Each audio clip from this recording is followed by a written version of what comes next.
Okay, so we're rolling, right? Okay. This is a song called Broke Down One Horse Town, and I used to live in some big cities, and now I live in a small town. And part of trying to make that transition, which I'm still making after quite a few years, is to find a way to articulate it in some sort of a form. This song isn't 100% accurate or true, but it's something that I felt. Let me say this, if we're getting into the depth of it.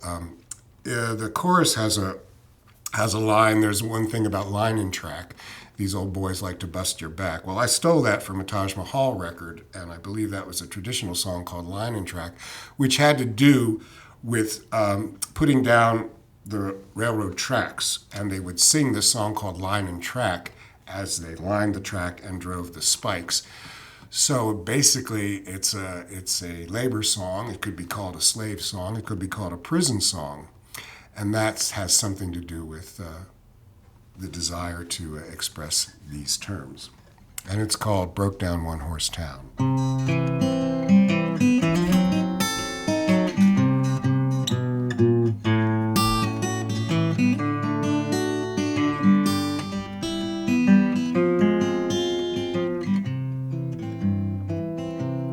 If I could, I surely would stand on the rock that Moses stood. Until that day, I'll stay right here, sipping on my local beer.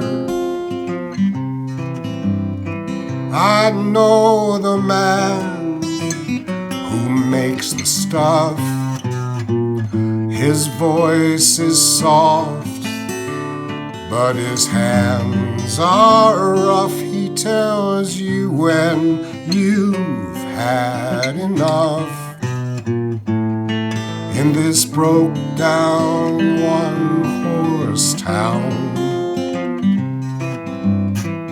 Now there's one thing about line and track. These old boys gonna bust your back. They'll run you down and they'll watch you crack. In this broke down one horse town. I don't know, but I've been told that the streets downtown are paved with gold, but the water keeps rising and them bricks are old. In this broke down one horse town. Now there's one thing about line and track. Oh, these old boys gonna bust your back. They'll run you down and they'll watch you crack. In this broke down one horse town.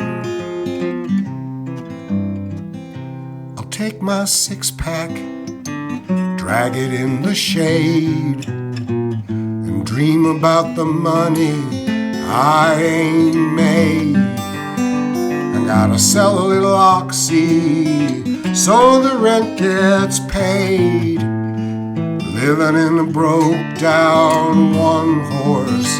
It's a broke down one horse, a broke down one horse town.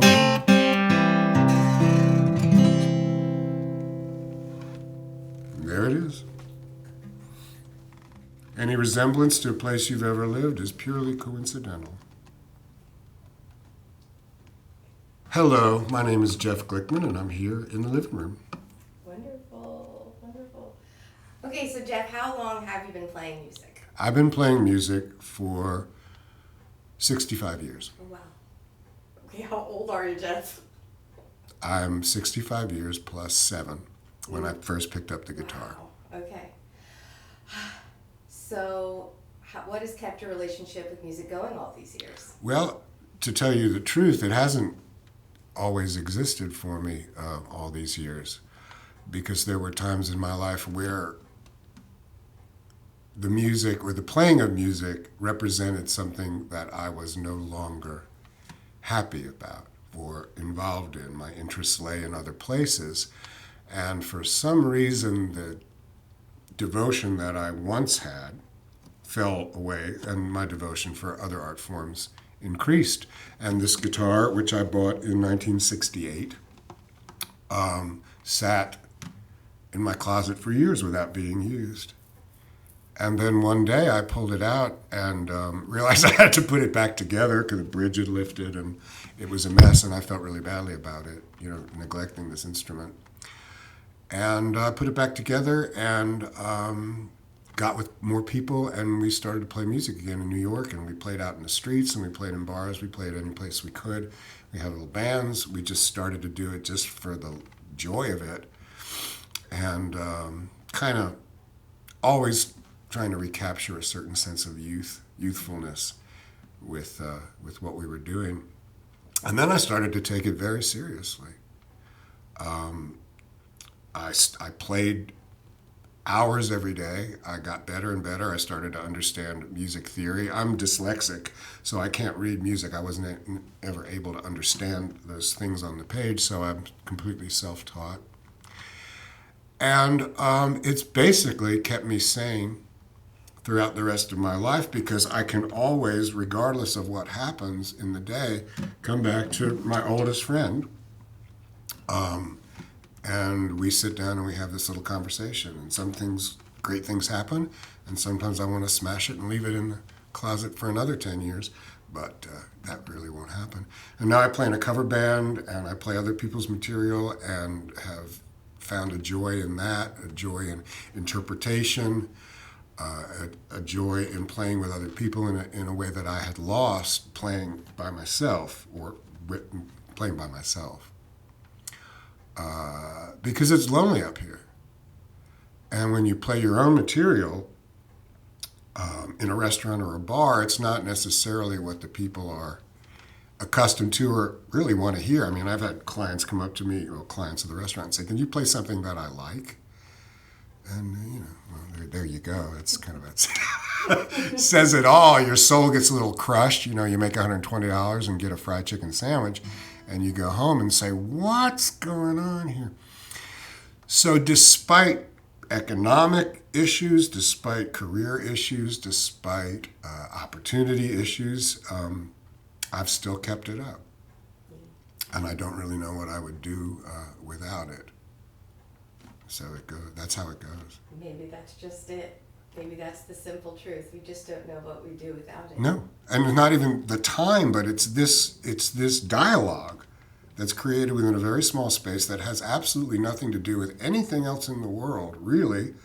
And then you can take it and make something else from it and share it in a way that hopefully gives people some enjoyment, but gives you, or gives me, since we're talking about me, that joy that I need to, get up tomorrow morning and do it again.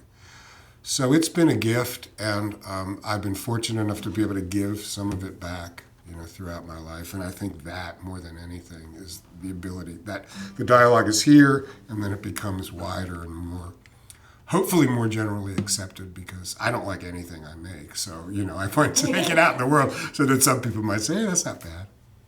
Yeah. This is called Camera Love. The camera loves you, but not the way I do. It sees your beauty, but overlooks what's new. The lens may shatter in the holy name of art, but that won't matter once the pictures fall apart. The camera loves you while you're flashing in the light that splashes backwards on the faces of the night. The night remembers all the time that you lived alone. The camera loves you, but the camera doesn't know.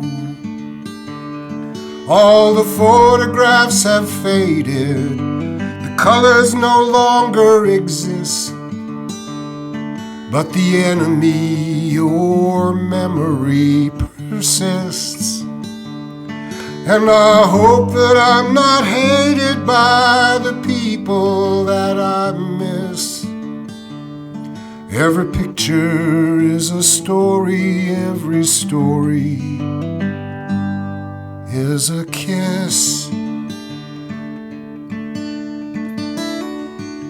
The camera loves you.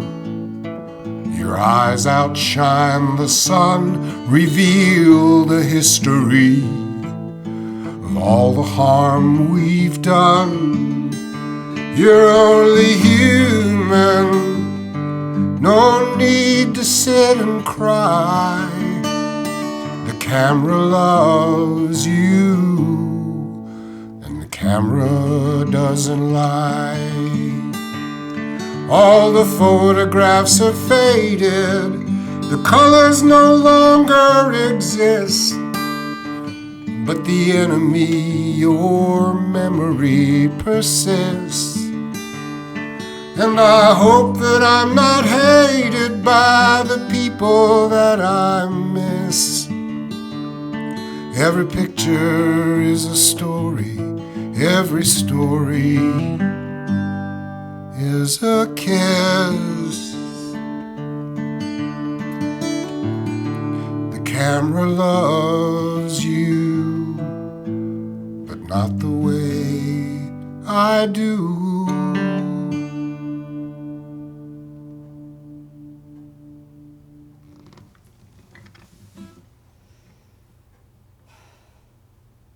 I like that one.